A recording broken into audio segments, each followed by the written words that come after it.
So this was an interesting story just because people wanted me to cover this at first when in the early goings this looked like an absolute disaster in the making. Okay? So there's a game preservationist who is in good old Garden State of New Jersey named, I guess, B-Y-U-U. B-U? Bu. B-U. And he had a very ambitious goal. Bayou, the Adventures of Bart.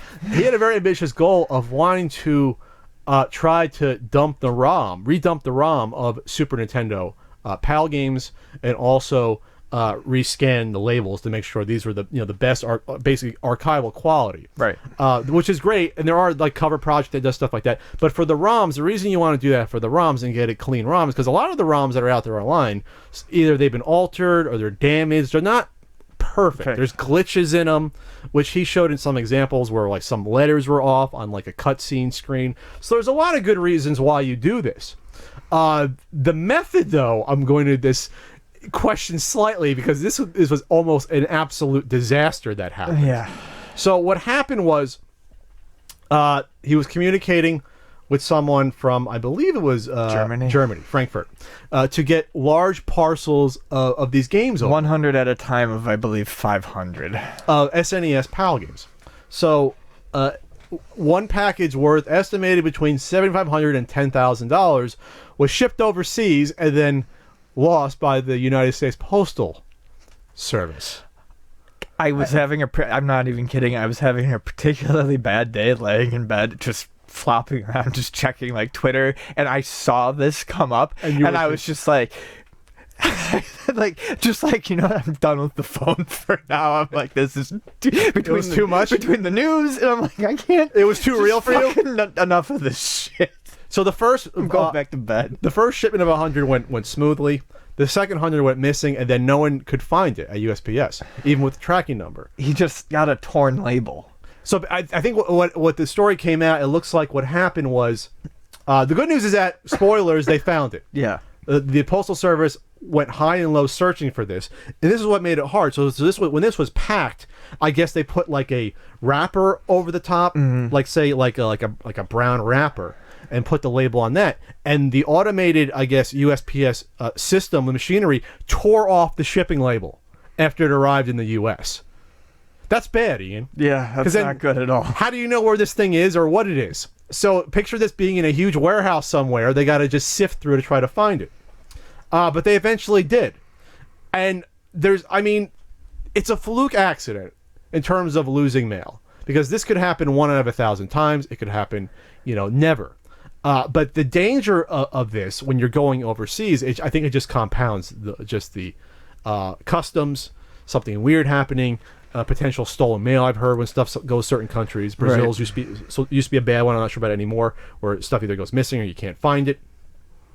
But the good news is that I guess they searched a huge, gigantic warehouse in Newark, New Jersey, or wherever this ended up, and they found the package. That's the good news here. And so this can continue on. I would caution against doing this in general, though. Yeah. Just because the logistics of doing this and the danger involved with shipping, and I'm not because this person's reputable. There could be people that aren't reputable doing this. But they've changed, and they've also changed how they're going forward with this. They're only going to do it in small batches on loan, and in general, though, I would recommend having someone go to this local collector in Germany and bringing over their own ROM copier and whatever, their own scanning machine, and just so the games aren't even ever put into this danger.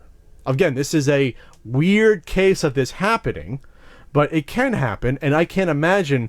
First of all, even what's his name, BU, even started. I think he put up a GoFundMe because he felt so awful about this collector losing almost $10,000 worth of games. He felt guilty as hell. Imagine what the collector's feeling.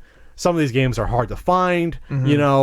You may not ever. It might take you years to get these 500 games back, depending. Maybe you don't have the money to do it. Maybe the insurance won't cover it. Whatever else. It's just this isn't the best way to doing this. I applaud this person for doing this. This isn't the best, most efficient way of doing this. Setting stuff thousands of miles one way and back. It scares the shit out of me even before this happened. That's all. And this is the sort of package that this is the exact sort of thing that this happens to. Sure. This would never happen with a box of dirty sheets. or you know, fucking plastic Solo containers that you put salsa in on the side, or you know. Have you ordered those? I was thinking of like big boxes I used to get in my restaurant days, and I'm just thinking of large packages. Okay, those never get lost. It's always. Can we isolate that? Ian's thinking of large packages. It's always 100 very rare PAL SNES games that go missing. Yes, of course. And according to those hard to find ones, I'm sure there's ones out there that, you know, are a 9 out of 10 scale of rarity. Oh, I mean, you could successfully ship 100 common Famicom games back and forth across the sea all day long, and nothing's going to happen. Not to belabor the point, but that's why when a lot of these even big ticket item games, people will fly out and collect them, as I did for one particular game. Why risk it? Right. Why risk it even if it's a 1% chance? Unless you get that like registered courier where like you hire someone that's always with the package, you can have the potential for disaster. But Ian, they were found. I hope they just have a better, more efficient way of copying these ROMs going forward. And it's a great project. I'm just happy it turned out well.